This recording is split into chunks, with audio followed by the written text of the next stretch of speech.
we need to talk about part 2 of the 7th anniversary. It's amazing. Now, you guys probably thought I was gonna come here and shit on it, but no. This part 2 of the anniversary, I didn't think they were gonna do it, but they did. They did it. And it's crazy. Now, you guys might be thinking that I'm glazing this part 2 or whatever, but we had to give it the same energy that we did in part 1. Part 1 came out, the banners didn't even come out, and I already dropped a video saying this shit's dog shit. So we just have to keep that same energy for part 2, and I think they did an absolutely amazing job with it. I even went as far as to say that this part 2, all things considered, is the greatest part 2 of any celebration. And obviously, a lot of people didn't agree with me. Some people even did their best Dragon Ball fan impression and just couldn't read what I said and started talking about, oh my god, the Saiyan saga isn't hype, blah, blah, blah. Not listen, in terms of characters, I will say they could have picked better characters to actually increase hype levels, right? Obviously. But this is still a great pick. Don't get me wrong. Saiyan saga, this should still peak, okay? So the characters are crazy, the animations are crazy, the sparkings are crazy, but specifically in that tweet, and I made a post on YouTube as well, I said all things considered, everything in its totality, which means this includes the battle system change, the new dynamic area battles, you know, the overdrive mechanic, all this, everything in totality. If you consider all of that, then this part 2 is the best part 2. And it's not, I don't even think it's remotely close.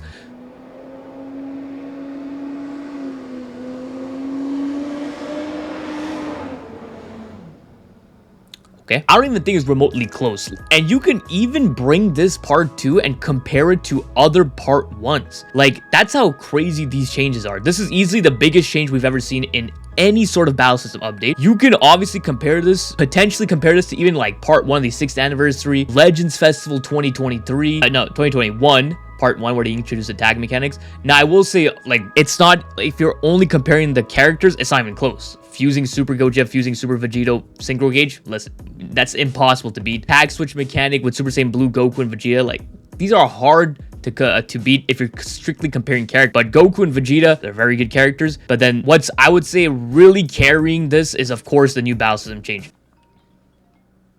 Hello? Now, like I said, many people didn't agree with me, but that's mainly because these guys are just looking at the characters specifically. If we're looking at the characters specifically, I will say the 5th anniversary part 2 was probably better, just because we got, you know, the long-awaited Orange Piccolo, and then they did a crazy fake out into the Gammas, and of course seeing Cell Max in the game for the first time. Like, in terms of characters itself, part 2 definitely is going to be more hype for the majority of people, because people just grew up with Super and not Z. They're mostly kids, right? So it makes sense. And of course, it was also the latest piece of Dragon Ball media. So a lot of people wanted them tag switch Gamma 1 and 2. Like, that is a hype. Like, that's hype. That's hype. That's crazy hype. It's characters wise, it's cool. It's definitely there. But once again, like I said, if you consider everything together, this is not even, it's not even a competition. It's not even a competition.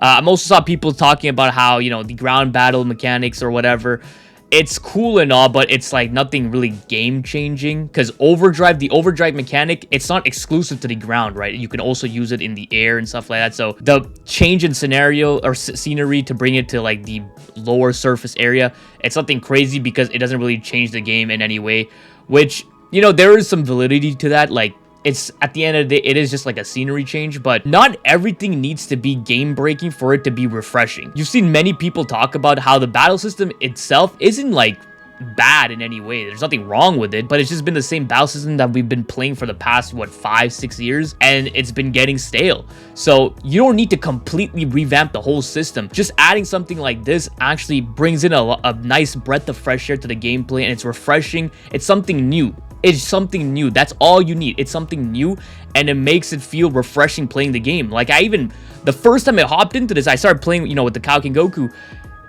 I was having fun. It was fun, you know, just bringing the opponents to the air, bringing them back to the ground. All the cool animations when you KO someone with the overdrive, they crash into the fucking rock and they fall onto the floor, flop like a ragdoll.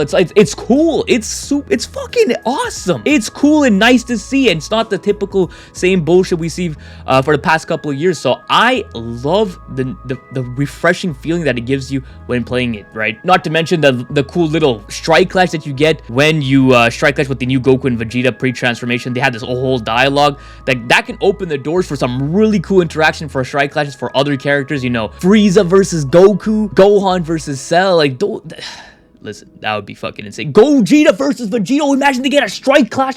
That would be insane. That would be insane. And not even just the main characters themselves, even the 1% sparking. Nappa introducing a new summon mechanic. Like, you can summon characters as backup. Like, that is a cool mechanic, and you can actually branch that out to other characters, right? Like, I mentioned a couple of them in my video where I was showcasing Nappa.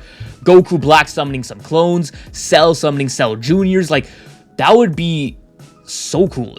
These are the type of things that we love to see, just to further push the boundaries for this game. Like, clearly this is why we had the RAM update. We needed this. This is what we needed, and I honestly think they 100% delivered. Now, like I said, a lot of people were not happy with the picks, and I will agree. Like, they could have, like, imagine if they had this for part 1. It would be insanely, it would be easily the best part 1 of any game. Like, I don't even care.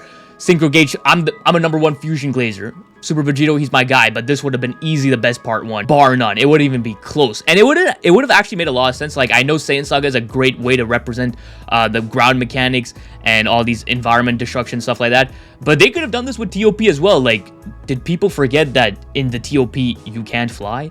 So that would have been a good way to represent it as well. In the data mines itself, there are TOP maps that utilizes the environment destruction, right? When you KO someone with overdrive, they've actually have those maps in the data mines. They're obviously not available in PvP right now, I don't think, but they will probably be available in the next couple of PvP seasons. We'll have to see. But not only that, there's that, and there's also a future themed map, right? The destroyed future map that's also in the data mines that have destructible environments. Now, the Wasteland, it makes sense for Saiyan Saga. The TOP maps make sense for part 1. Could this mean future is for part 3? I don't know. What could they even drop for future part 3? Ultra Sword of Hope Trunks. Yeah, buddy, we do not want that. Although we do need a new Sword of Hope Trunks, we do not want that for part 3 of the anniversary. But yeah, mainly was people talking about how Saiyan Saga is not hype, yada yada yada.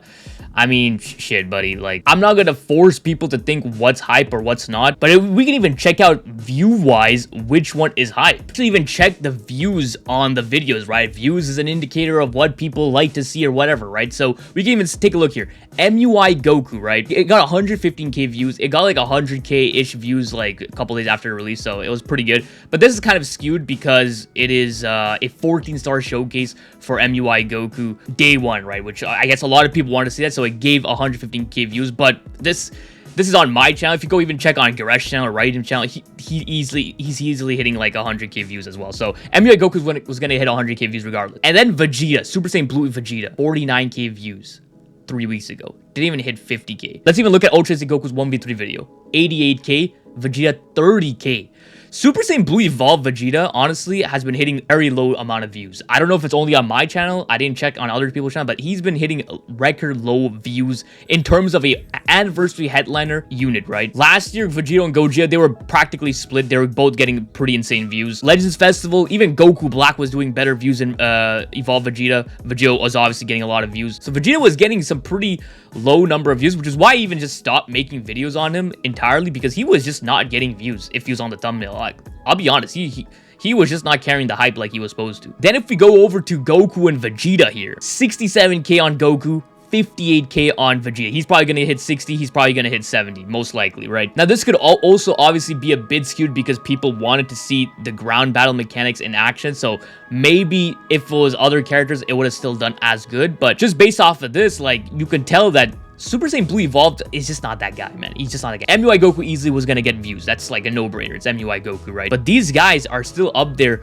compared to some of the part 1 characters, right? So don't let it get twisted. Like, Kaioken Goku and Saiyan Saga Vegeta are pretty decently hyped. If you want, we can even take a look at Ryuden's channel here. MUI Goku, 120k. He was obviously going to break 100k views. Vegeta, 67 3 weeks ago. If we take a look at the latest ones here, Goku, 78k 2 days ago. Vegeta, 57 2 days ago. He's probably going to surpass Evo Vegeta as well. So clearly, these characters are at the very least more hyped than Super Saiyan Blue Evolved. Evolved Vegeta, it's kind of weird. I was expecting more from him, but it is what it is. It just really goes to show that characters itself is not everything. We need new gameplay mechanics as well, and that can further increase the hype level people have. Because, like, you gotta understand that this is basically the opposite problem that we had for part 1. Part 1, character-wise, was great, but since there was nothing new, people hated on it. So now we're back to getting some decently hyped characters and crazy gameplay mechanics, and people are still mad about this. Now, obviously, Super Gogeta, Dragon Ball Super Broly, those were my picks for part 2 of the anniversary. And if they had those characters and these new gameplay mechanics and stuff,